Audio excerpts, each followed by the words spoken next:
Little Johnny and his family were having Sunday dinner at his grandmother's house. Everyone was seated around the table as the food was being served. When little Johnny received his plate, he started eating right away. "Johnny, please wait until we say our prayer," said his mother. "I don't need to," little Johnny replied. "Of course you do," his mother insisted. "We always say a prayer before eating at our house." "That's at our house," Johnny explained. "But this is Grandma's house, and she knows how to cook." A car full of Irish nuns is sitting at a traffic light in downtown Dublin.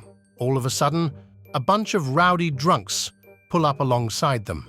"Hey, show us your tits, you bloody penguins," shouts one of the drunks.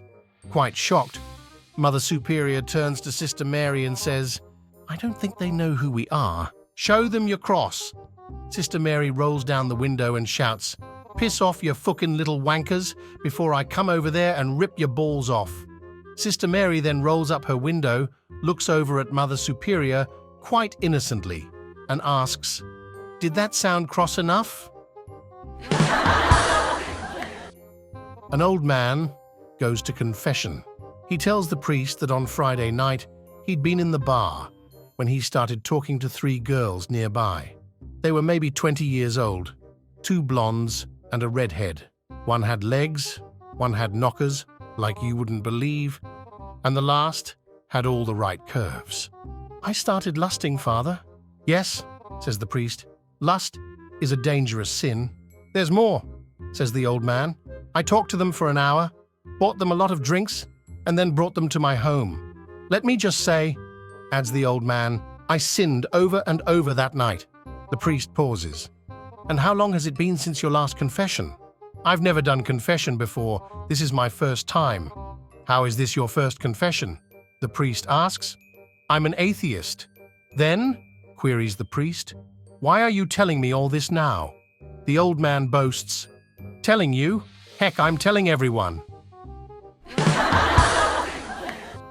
A farmer spends $7,000 on a young registered Black Angus bull to mate with his cows.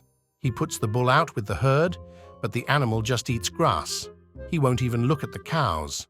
The farmer feels cheated, so he brings in the local vet to check out the bull.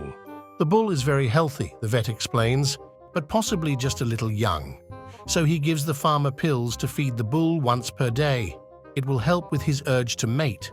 After a few days, the bull starts to service a few cows, and within a week, every cow on the farm. The bull even breaks through the fence and breeds with all of the neighbors' cows.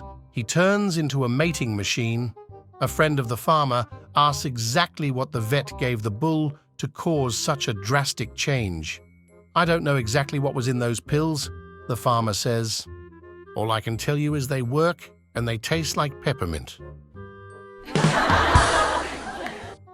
A guy is driving around the backwoods of Montana and he sees a sign in front of a broken-down shanty-style house, "Talking dog for sale."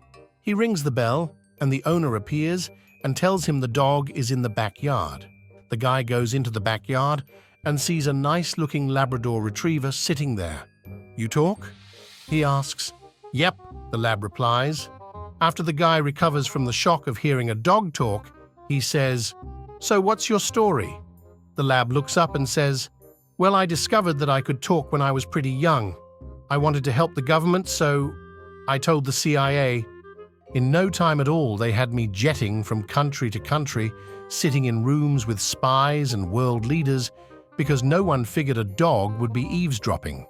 I was one of their most valuable spies for 8 years running. But the jetting around really tired me out, and I knew I wasn't getting any younger, so I decided to settle down. I signed up for a job at the airport to do some undercover security, wandering near suspicious characters and listening in. I uncovered some incredible dealings and was awarded a batch of medals. I got married, had a mess of puppies, and now I'm just retired." The guy is amazed. He goes back in and asks the owner what he wants for the dog. $10, the guy says. $10? This dog is amazing. Why on earth are you selling him so cheap? Because he's a bloomin' liar, He's never been out of the yard. A man from Texas is vacationing in Mexico. He spends his day roaming around, taking in the sights. In the evening, he goes to a fancy restaurant for dinner. As he sits there sipping his tequila, he notices that the couple at the table next to him are being served a beautifully garnished dish with 2 gigantic meatballs in the middle. When the waiter asks him for his order, the man asks him about the meatball dish. The waiter replied, "Ah, señor, you have excellent taste. Those are called cojones de toro, bull's testicles from the bullfight this morning.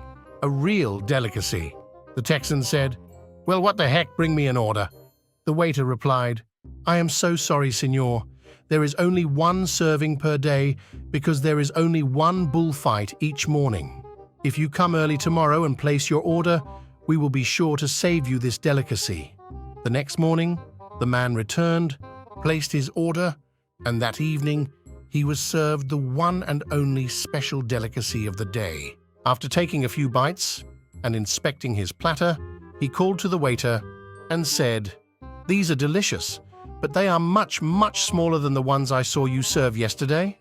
The waiter shrugged his shoulders and replied, "Sí, señor. Sometimes the bull wins." A newly discovered chapter in the book of Genesis has provided the answer to the question, where do pets come from? Adam said, "Lord, when I was in the garden, you walked with me every day. Now I do not see you anymore. I am lonesome here, and it is difficult for me to remember how much you love me." And God said, "No problem. I will create a companion for you that will be with you forever and who will be a reflection of my love for you, so that you will love me even when you cannot see me. Regardless of how selfish or childish or unlovable you may be, this new companion will accept you as you are and will love you as I do, in spite of yourself." And God created a new animal to be a companion for Adam. And it was a good animal, and God was pleased, and the new animal was pleased to be with Adam, and he wagged his tail. And Adam said, "Lord, I have already named all the animals in the kingdom, and I cannot think of a name for this new animal." And God said, "No problem, because I have created this new animal to be a reflection of my love for you. His name will be a reflection of my own name, and you will call him Dog." And Dog lived with Adam and was a companion to him and loved him. And Adam was comforted, and God was pleased, and Dog was content and wagged his tail. After a while, it came to pass that Adam's guardian angel came to the Lord and said, "Lord, Adam has become filled with pride. He struts and preens like a peacock, and he believes he is worthy of adoration. Dog has indeed taught him that he is loved, but perhaps too well." And the Lord said, "No problem. I will create for him a companion who will be with him forever and who will see him as he is. The companion will remind him of his limitations, so he will know that he is not always worthy of adoration." And God created Cat to be a companion to Adam. And Cat would not obey Adam. And when Adam gazed into Cat's eyes, he was reminded that he was not the supreme being. And Adam learned humility, and God was pleased. And Adam was greatly improved, and Dog was happy, and Cat didn't give a shit one way or the other. My friends, if you want to watch other funny jokes, subscribe to the channel.